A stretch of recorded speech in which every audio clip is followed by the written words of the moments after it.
Əziz izləyiciləri, mən bu günləri heyva şirniyyəti hazırladım. Onun üçün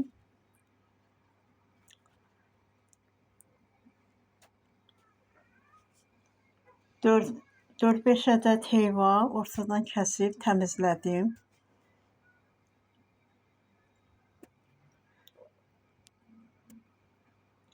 Sırayla tavaya düzüb, üzərinə 3 qaşıq şəkər tökdüm.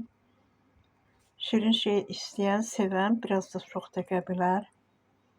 4-5 qaşıq da tökə bilər. 2 stəkanda su tökdüm. Ağzını qapadıb, bir dənə də darçın atdım ortasına. Ağzını qapadıb, heyvanı bişirməyə qoydum. Heyva pişdikcə rəngi saralmağa başlayır.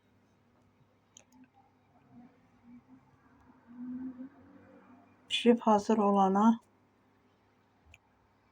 yaxın suyu azalır. Əgər heyvanınız pişməmişsə, biraz da su əlavə edə bilərsiniz. Gözləyib, yenə də pişirməyi gözləyə bilərsiniz.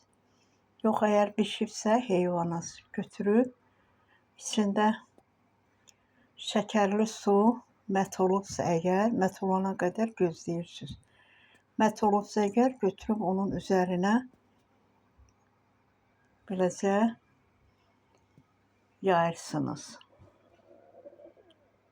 Bir 5 dənə qoz rəndələdim üzərinə. Qaymaqla da yeyə bilərsiniz bunu, çox gözəl olur.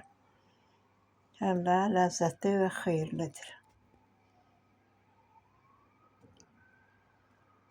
Hazırlayıb yesəniz həm xeyirlidir, həm də heyvanın indi bol vaxtıdır. Mövsümə uyğun. Niyə də belə gözəl tərəvəzdən, meyvədən istifadə etməyəsiniz?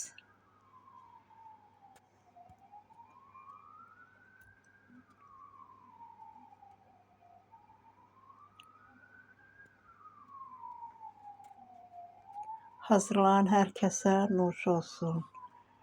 Afiyet, bal şəkər olsun.